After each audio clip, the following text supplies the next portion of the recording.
Live from Texas, this is The Will Cain Show. Maryland father rolled up and sent to the gulag in El Salvador. If you've even done a cursory scroll across X, if you've tuned into CNN, if you've opened the New York Times, that's the story today that you have been sold. I've been thinking a lot lately about the idea of what it takes to sell a story. I got war plans texted to me 2 hours before an attack. Perhaps most infamously, the Washington Post. A terrorist is nothing but an austere religious scholar. How a story is sold, how a story is framed, is not just about framing the story, but because it's the first information to hit your radar, it's a way to frame your mind. I've been thinking a lot about that lately, and I've been thinking about that when I remembered a conversation between Theo Von and Tony Robbins. Anything you see that's brown, people at home, look at that in your own room. What you see is brown. Okay, close your eyes. Okay. Tell me everything you just saw that was red. Now, obviously, you saw a lot more brown, didn't you? Yeah. Why? Because you're looking for it. Open your eyes. Now look for red. Look for red anywhere you can find red. Any place you can find red. Okay. Okay? Did you find more red this time? Mm-hmm. How come? Because I was looking for red. That's right. Now, Tony Robbins was talking about positive versus negative thoughts that you'll manifest where you focus. But the point is focus. Focus is frame. The way you are sold a story makes it very hard to escape the inaccuracies, the lack of facts, or even the facts as first presented in that story. And that brings us back today to the story of Kilmer Abrego Garcia, a Maryland father deported to El Salvador. J.D. Vance said the following about this story this morning. He said, Garcia was convicted MS-13 gang member with no legal right to be here. It's gross to get fired up about gang members getting deported while ignoring citizens they victimize. Vice President Vance was wrong in that he was not convicted as a gang member, but he was determined as a judge to likely be affiliated with gangs. But those details are totally lost in the way that story is framed. That story today is solely and exclusively in controlling your mind and the way you think about it, about a Maryland father.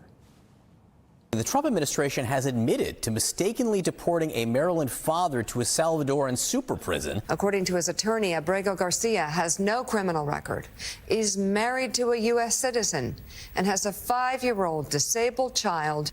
Can't they just say, we made a mistake? We need... Please return this man. Please return this man, and we'll process him correctly. So let's get beyond the framing. Let's talk about Kilmer Abrego Garcia. Kilmer Abrego Garcia illegally immigrated to this country in 2011. He illegally crossed over the southern border. A native of El Salvador, he was an illegal immigrant in the United States. That alone is a crime. And Vice President Vance pointed out, Joe Biden sanctioned this invasion of the United States, even though it occurred back in 2011 for Garcia.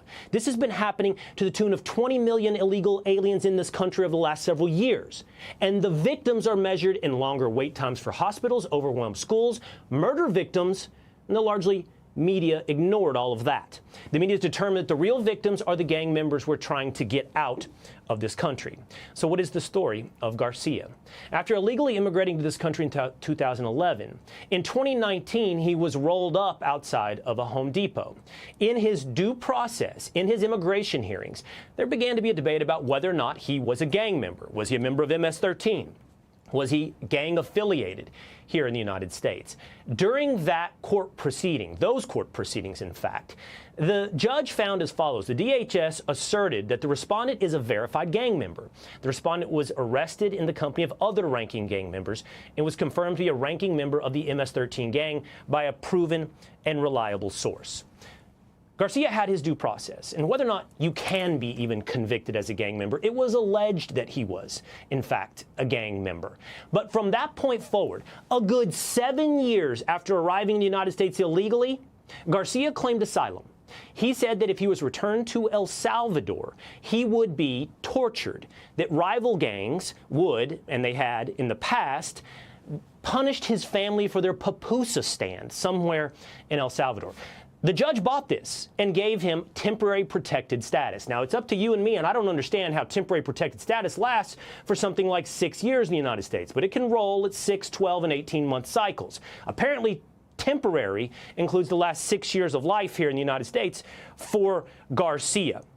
But long and short, He was recently, in 2025, sent back to El Salvador. Now, the Trump administration is admitting it was an administrative error to violate that temporary protected status. Whether or not he was an illegal immigrant, whether or not he was a gang member, he had this status in the United States. And J.D. Vance has boiled all this down, in the end, to the following facts. The man is an illegal immigrant with no right in our country. An immigrant judge determined he was a member of MS-13. And because he's not a citizen, he does not get a full jury trial by peers. In other words, whatever due process he was entitled to, he has already received. Let's return now to the framing of the Maryland father. It has to have hit your radar today. You have to have come across this frame. And ask yourself about the passion. Ask yourself about the quantity of coverage of this Maryland father. Was there similar coverage? Was there similar passion for the murder of Jocelyn Nungare? Was there similar passion and similar quantity of coverage for the murder of Laken Riley? It tells you something about the sincerity of the protest today. Is it truly about due process? Are they truly concerned about their frame of the Maryland father? Or are they looking to undermine the President of the United States? They're calling for justice. But is it justice to return an illegal immigrant to this country? What's the goal in the end? Because it's hard to discern that there's anything other than, through false framing and calls to return to the United States, absolute injustice. Here is Congressman Jamie Raskin asking for that exact injustice.